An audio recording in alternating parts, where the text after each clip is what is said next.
নমস্কার, আপনারা দেখছেন সময় কলকাতা। সময় নিউজ নিয়ে রয়েছে আমি সৈকত। চোখ রাখবো বিস্তারিত খবরে। গ্রেপ্তার অভিনেত্রী শ্রাবন্তী চট্টোপাধ্যায়ের আত্মসহায়ক। ধর্ষণের অভিযোগে অর্ঘ্য মুখোপাধ্যায়কে গ্রেপ্তার করেছে চ্যাটার্জিহাট থানার পুলিশ। গ্রেপ্তারির পর অভিযুক্তকে হাওড়া আদালতে পেশ করা হয়। জানা গিয়েছে, অর্ঘ্য মুখোপাধ্যায় একটি ইভেন্ট ম্যানেজমেন্ট সংস্থার সঙ্গে যুক্ত। অভিযোগকারিণী মহিলাও একই সংস্থায় কর্মরত। অভিযোগ, গত 12 এপ্রিল চ্যাটার্জিহাট এলাকায় অভিযুক্তের বাড়ি গেলে সেখানে তাকে ধর্ষণ করা হয়। ঘটনার প্রায় 2 মাস পর চ্যাটার্জিহাট থানায় লিখিত অভিযোগ দায়ের করেন নির্যাতিতা মহিলা। এরপর অভিযোগের ভিত্তিতে পুলিশ একটি ধর্ষণের মামলা রুজু করে তদন্ত শুরু করে। তদন্তের পর অর্ঘ্য মুখোপাধ্যায়কে গ্রেপ্তার করা হয়। পাশাপাশি অভিযুক্তের বিরুদ্ধে ধর্ষণ সহ একাধিক জামিন অযোগ্য ধারার মামলাও দায়ের করা হয়েছে।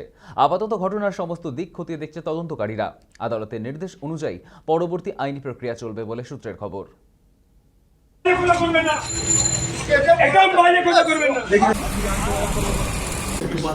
অর্ঘ্য মুখার্জি বেসিক্যালি ইভেন্ট ম্যানেজমেন্টে কাজ করে।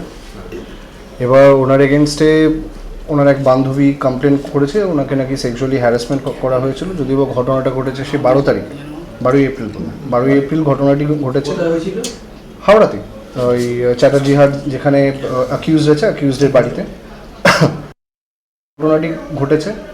কমপ্লেন্ট হয়েছে 27 তারিখ। এবার এতদিনের একটা গ্যাপ রয়েছে কমপ্লেনের। এবার this is a very much a questionable thing. এবার দেখা যাক, বাকিটা ইনভেস্টিগেশনের উপর ডিপেন্ড করছে। আপাতত এখন 14 দিনের জেসি প্রেয়ার তো করাই হয়েছে। এবার দেখি কোর্টে যায়। এখন শ্রাবন্তী চ্যাটার্জি উনি একজন ফিল্ম স্টার বা অ্যাক্ট্রেস। ওনার এখন 1000 জন মানে 5-6 জন ম্যানেজার হতেই পারে, হয়তো উনি একজন, কারণ সেরকমই থ্রু সোর্সেস ওরকম জানা যাচ্ছে, but I am not sure yet.